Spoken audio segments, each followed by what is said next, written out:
नमस्कार साथियों, अगर आप आरआरबी ग्रुप डी की परीक्षा देने जा रहे हैं तो इससे महत्वपूर्ण वीडियो पूरे YouTube पर आपको नहीं मिलने वाला।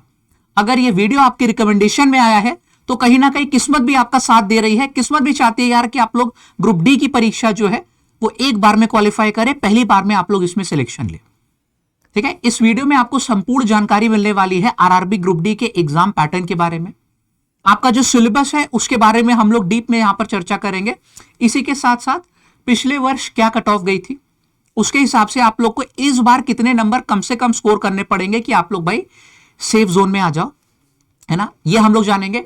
इसके अलावा मैं आप लोग को बताऊंगा कि अगले 4 से 5 महीने जब आप लोग की प्रिपरेशन चलेगी, इसमें आपका क्या टाइम टेबल होना चाहिए, हर सब्जेक्ट को डेली आपको कितने घंटे देने हैं, ये सब जानकारी हम लोग इस वीडियो में जानेंगे। चलिए तो फिर शुरुआत करते हैं, बस इसको अंत तक जरूर देखिएगा। और हाँ, जितने छात्र यहां पर पहली बार जुड़ रहे हैं सभी लोग चैनल को अभी सब्सक्राइब कर लीजिए, क्योंकि इसी तरीके के स्ट्रैटेजी वीडियोस आप लोग के हर हफ्ते यहां पर मैं लाते रहता हूं। ठीक है, आइए शुरुआत करते हैं यहां पर। ठीक है, बस इसी तरीके से पढ़ना है। ध्यान दीजिएगा कि जो स्ट्रैटेजी मैं बता रहा हूं ये प्रूवन स्ट्रैटेजी है। ठीक है, मैं खुद आप लोग को बता दूं कि 5 बार गवर्नमेंट एग्जाम्स क्रैक कर चुका हूं। ठीक है, मैं सीजीएल 2022 2023 में मैंने 2022 में पहले अटेम्प्ट में सिलेक्शन लिया था, तो वो सारे पॉइंट्स जो मैंने अपनी प्रिपरेशन के टाइम पे सीखे थे ये भी आपके संग थोड़े थोड़े मैं शेयर करते चलूंगा। आइए अब शुरुआत कर देते हैं। सबसे पहले आपको मालूम होगा कि यार कुल इस बार आपकी 32,438 पदों पर जो है वो भर्तियां है 1 मार्च। ठीक है, ये 22 फरवरी नहीं, इसको एक्सटेंड करके आपको मालूम है कि अब 1 मार्च तक आपकी जो फॉर्म है वो भरने की डेट हो गई है। तो आज आप लोग की फॉर्म भरने की जो है लास्ट डेट है। जिसने भी अभी तक फॉर्म नहीं भरा है, देखो ये वीडियो अगर आप लोग आज देख रहे हो 1 मार्च को, तो भर देना रात में 12 बजे से पहले। कल से जो है यहां पर क्लोज हो जाएगी और ये ऑलरेडी एक्सटेंड हो चुकी है, इससे ज्यादा भाई एक्सटेंड अब नहीं होगी, है ना। फिर ये आप लोग की कुल वैकेंसीज है, हर जोन में कितनी वैकेंसीज है एक बार आप जल्दी से देख सकते हैं। यहां पर ये घटते क्रम में मैंने वैकेंसीज लगाई हुई है। ठीक है, सबसे ज्यादा मुंबई, दिल्ली, कोलकाता, ऐसे करते करते यहां पर लीस्ट वैकेंसीज आपकी हुबली में है। ठीक है, अब एक बार एग्जाम पैटर्न के बारे में जान लेते हैं कि आप लोगों का एग्जाम पैटर्न भाई यहां पर क्या है। ठीक है, आप लोग की कुल 90 मिनट की परीक्षा होगी। 90 मिनट में आप लोग को 100 सवाल दिए जाएंगे जो कि 100 अंकों के होंगे। ठीक है, यहां पर नेगेटिव मार्किंग भी होती है। क्या पैटर्न है भाई, मार्किंग पैटर्न आपका यहां पर सभी रेलवे की परीक्षाओं में +1 और -1/3 का चलता है, यानी कि नेगेटिव मार्किंग भी है। 3 क्वेश्चन आपने गलत कर दिया, आपका 1 नंबर जो है कट गया।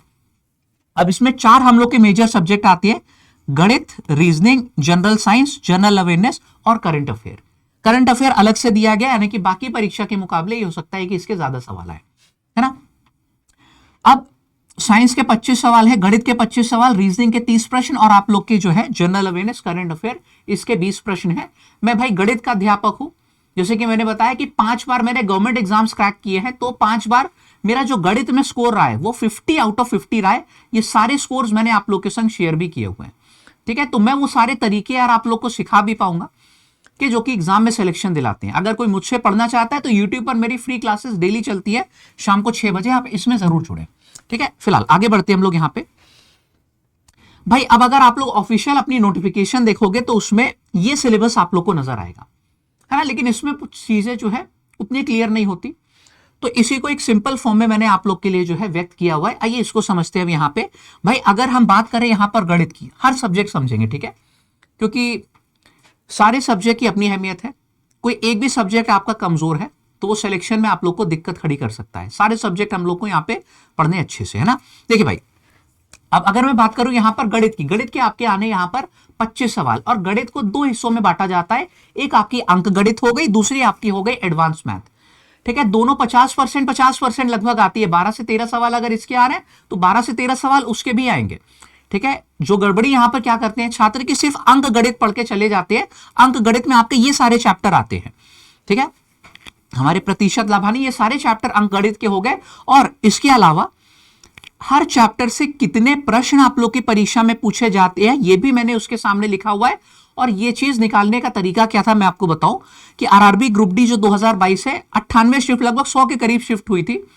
और उसी तरीके से 2018 में बहुत 100 शिफ्ट से जो है ज्यादा हुई थी। तो ये सब प्रीवियस ईयर के पेपर को हम लोग ने डाउनलोड किया। अब आपको मालूम है कि ग्रुप डी की परीक्षा में ऐसा नहीं होता कि 25 सवाल लाइन से आगे गणित के, फिर 25 रीजनिंग के आप लोग के मिक्स रहते हैं क्वेश्चन। ठीक है, तो सब सब्जेक्ट के क्वेश्चन जो है पहले उनको सेग्रीगेट किया गया, फिर उसके बाद टाइप वाइज बांटा गया कि यार प्रतिशत के कितने सवाल हैं, लाभ हानि के कितने प्रश्न हैं, उसके बाद कुल नंबर ऑफ शिफ्ट से यहां पर भाग दिया गया, तब ये औसत आप लोग का जो वेटेज है निकल कर आया है।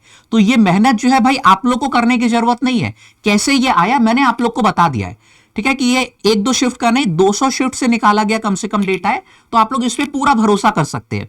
आपको नहीं यकीन है, कोई से भी शिफ्ट उठा के देख लीजिए, चेक कर लीजिएगा, ये जो वेटेज लिखा है वो वहां पर फिट बैठ रहा होगा, है ना।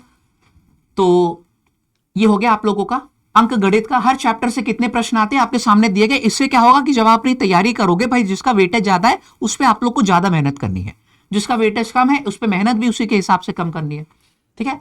लोग केवल ये पढ़ के चले जाते हैं, लेकिन नहीं भाई, आपको अंक गणित के संग संग एडवांस मैथ्स को भी उतनी अहमियत देनी है, क्योंकि 12 से 13 प्रश्न आपके इसके आने हैं, ठीक है। इसका क्या वेटेज है आप यहां पे देख सकते हैं। इसी तरीके से रीजनिंग की अगर मैं बात करूं तो रीजनिंग में जो बहुत इंटरेस्टिंग सा पॉइंट यहां पर आपके सामने निकल कर आता है कि भाई रीजनिंग में जो आपके चित्र वाले सवाल होते हैं ना, यानी कि नॉन वर्बल रीजनिंग, जो गैर मौखिक आपकी तर्क हो जाती है, इसके सवाल ना के बराबर आपके ग्रुप डी में पूछे जाते हैं, ठीक है। ना केवल ग्रुप डी, रेलवे की जितनी भी परीक्षाएं हो रही है ना 2024 में, RRB ALP, RRB JE technician, सब में मैं बता रहा हूं कि जो चित्र वाले प्रश्न है लगभग ना के बराबर पूछे जा रहे हैं। तो 0 से 2 इसका जो है वेटेज है। बाकी पूरे 28 से 30 प्रश्न आप लोग के आएंगे वर्बल रीजनिंग से, जिसमें आप लोग के सीरीज वाले सवाल, अल्फा न्यूमेरिक सीरीज, ये सारे अभी एक बार मैं दिखा दे रहा हूं कि कौन कौन से टॉपिक शामिल है, मैं इनकी यहां पर बात कर रहा हूं, ठीक है। अब इसमें भी क्या वेटेज है आपके सामने दिया गया है, हर टॉपिक का क्या वेटेज है। आप लोग चाहे तो इसका स्क्रीनशॉट ले ले, वरना मैं अपने टेलीग्राम पे अपलोड कर दूंगा, वहां से भी जाके देख सकते हैं। मैथ्स महाराज उत्कर्ष ये मेरे टेलीग्राम का नाम है, ठीक है। ये सारी चीजें आप लोग की पजल हो गई, इसमें सिटिंग अरेंजमेंट, सारी चीजें यहां पर शामिल है, ठीक है। अगेन आपने देखा कि नॉन वर्बल रीजनिंग ना के बराबर पूछी जा रही है, तभी मैंने हर के सामने वेटेज 0 से 1 दिया है। आ भी सकती है, नहीं भी आ सकती है ना। चलो फिर बात करें जनरल अवेयरनेस और करंट अफेयर में, तो इसमें किस तरीके से आपको चीजें पढ़नी है। देखो मैंने बोला था इसमें क्योंकि करंट अफेयर अलग से दिया गया है, तो बाकी परीक्षाओं की तुलना में यहाँ पे करंट अफेयर थोड़ा सा ज्यादा आता है, ठीक है। बाकी आप लोग को history, static GK, geography, polity, economics यानी कि अर्थशास्त्र, राजनीति, ये सारी चीजें पढ़नी पड़ेंगी। अब एक टाइम टेबल भी आपको दूंगा कि किस हिसाब से आपको पढ़ना है, ठीक है। तो अपना यहां पर आपको दिमाग उतना प्रयोग नहीं करना है, आपका आधे से ज्यादा काम मैंने यहां पर आसान किया हुआ है, ठीक है भाई। अब साइंस में वापस से आप लोग यहां पर देख सकते हो कि ये फिजिक्स, केमिस्ट्री, बायोलॉजी तीनों आपका आएगा।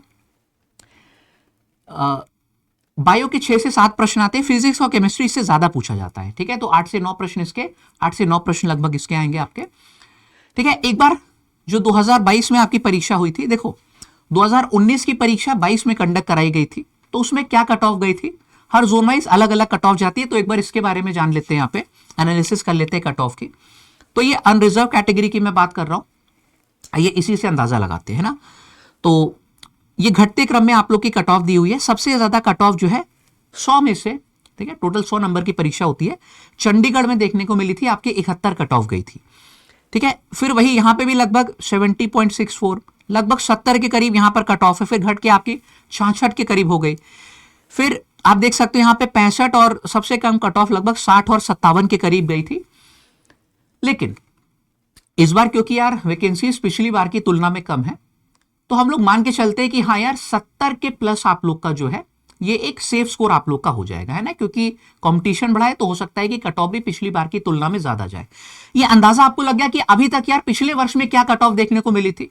अब वीडियो का टाइटल आप लोग ने देख लिया होगा कि अगर आप 75 प्लस या फिर 80 प्लस स्कोर कर रहे हो, आपने यार ये फर्क नहीं पड़ता कि किस जोन से फॉर्म भरा है, ठीक है, वहां पर कितना कंपटीशन है, आप 100% सेफ रहोगे। अगर आप लोग का स्कोर जो है ये 80 प्लस जाता है तो आपके जो मन में टारगेट है ना वो 80 प्लस होना चाहिए, कि अगर चीजें मान लीजिए गड़बड़ हो गई, 2-4 प्रश्न इधर उधर हो गए, तो भी आप लोग जो है टोटली सेफ रहे। आप लोग का ये जो सिलेक्शन है, क्वालिफिकेशन, इसमें कोई फर्क ना पड़े। तो आपकी नजर होनी चाहिए हमेशा ये 80 प्लस के ऊपर। अगर 70 मान के चलोगे तब हो सकता है कि 65 आप लोग का स्कोर पहुंचे, उस हिसाब से आपकी तैयारी रहेगी।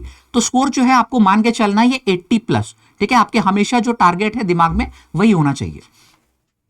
अब इस तक कैसे पहुंचा जाएगा, इसके बारे में भी मैं आपको थोड़ा सा बताना चाहूंगा कि यार जो मेरी स्ट्रैटेजी थी ये आप लोग को मैं बताता हूं कि जो आपको अधिकतम से और अधिकतम नंबर खींचने हैं वो मैथ्स और रीजनिंग से खींचने हैं, ठीक है। मैथ आपका रीजनिंग हो गया या आपका जनरल साइंस हो गया, और भाई ये आपका हो गया जनरल अवेयरनेस। अब यहां पे जरा समझना कि किस तरीके से ये 80 प्लस जो है मैं बोल रहा हूं कि इसको अचीव किया जा सकता है। भाई आपके 25 प्रश्न इसके आने हैं, ठीक है, 30 प्रश्न आपके इसके आने हैं, 25 सवाल आपके इसके आने हैं और 20 सवाल आपके इसके आने हैं। जो स्ट्रैटेजी हर टॉपर यार जो अपनाता है, आपको भी मैं बताने जा रहा हूं ये कि सबसे अधिक से अधिक नंबर आपको खींचने हैं इन भाई 55 में से, ठीक है। वैसे कोशिश तो यही करनी है कि पूरे में पूरे आप लोग यहां पर लेके आ पाओ, लेकिन अगर पूरे में पूरे चलो मान लो नहीं आए, एक दो प्रश्न जानबूझ के एग्जामिनर ने ऐसे डाले कि आप लोग से वो छूटने हैं, तो कम से कम आप लोग को यार इस 25 में 22 से 23 प्रश्न जो है वो तो सही करके आने ही आने हैं।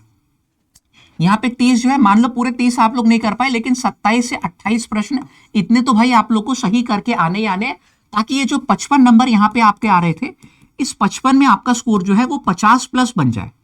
ऐसा क्यों? क्योंकि भाई ये जो जनरल अवेयरनेस और जनरल साइंस है ये बहुत अनप्रिडिक्टेबल है, ठीक है, बहुत वास्ट सिलेबस है। हमको मालूम भी नहीं कि कौन सा क्वेश्चन कहां से आ सकता है। हो सकता है आप लोग पूरी हिस्ट्री पढ़ के जाओ, पूरी पॉलिटी पढ़ के जाओ, लेकिन एक ऐसा सवाल आ जाए जो कि शायद आप लोग ने ना पढ़ा हो, है ना। इस वजह से यहां पर जो है अनसर्टेनिटी बनी रहती है। मैथ और रीजनिंग में क्या है कि हमको मालूम है फिक्स वैरायटीज होती है हर टॉपिक में।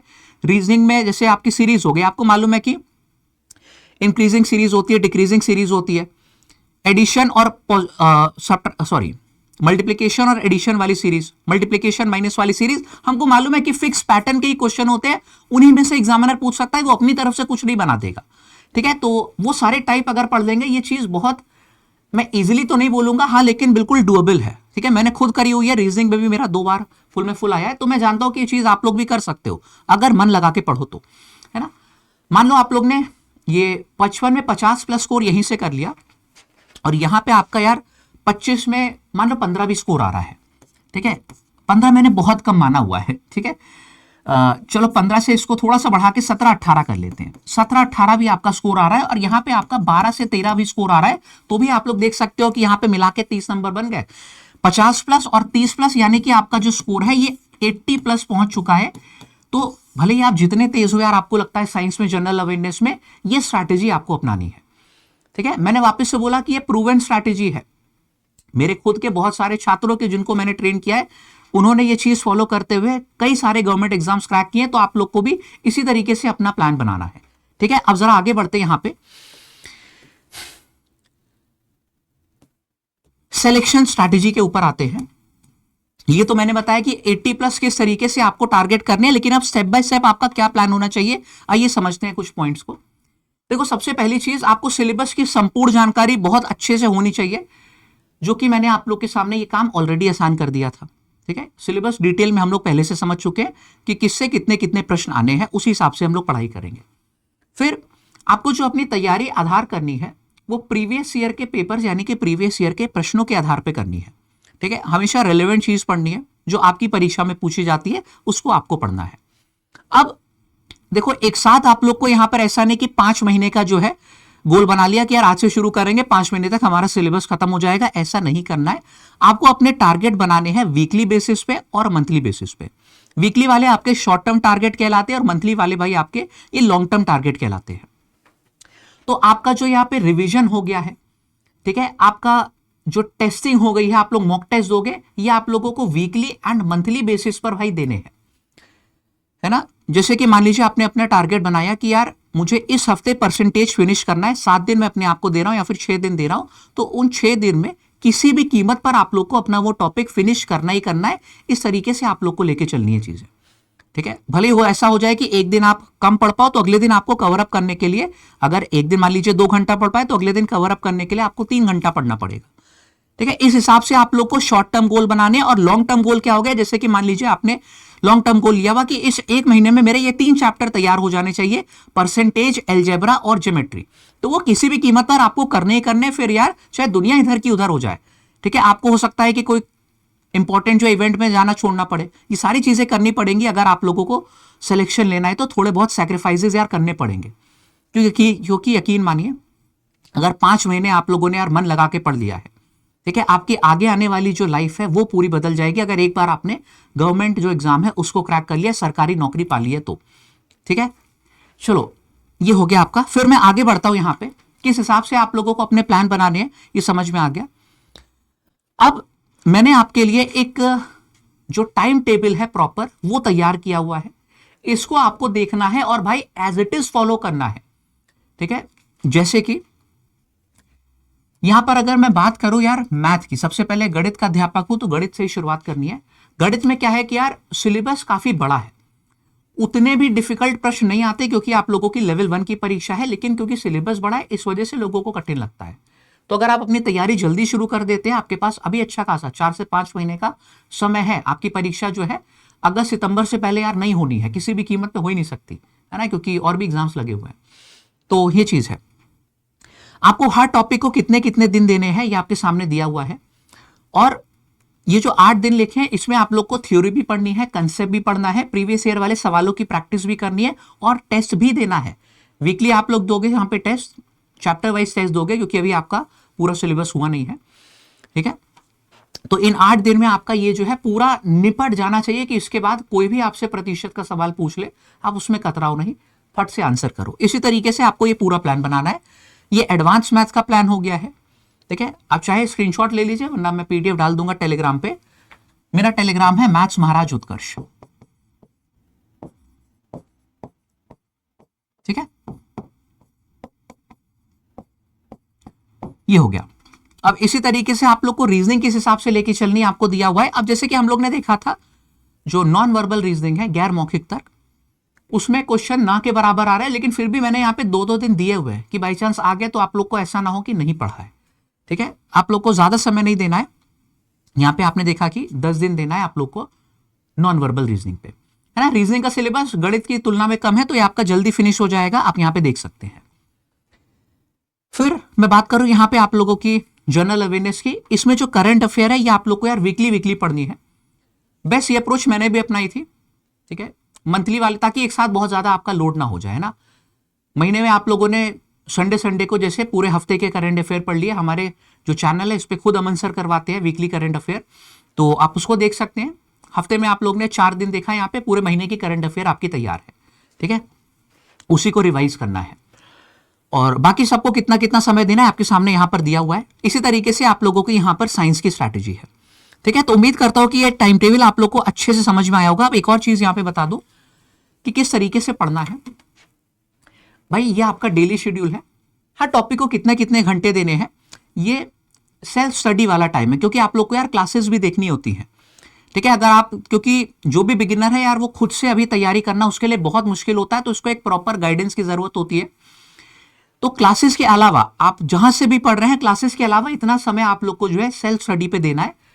1.5 घंटे आपको ये पढ़ना है, 2 घंटे गणित और 1.5 घंटे रीजनिंग। और कोशिश कीजिए कि ये जो मैथ और रीजनिंग वाले सब्जेक्ट है आप लोग नाइट टाइम में उठाएं, है ना। जनरल अवेयरनेस और जनरल साइंस, इसमें फैक्ट्स आप लोग को लर्न करने होते हैं, चीजें याद करनी होती है, तो ये मॉर्निंग या फिर आफ्टरनून जब भी आपका फ्री टाइम होता है तब आप लोग करें।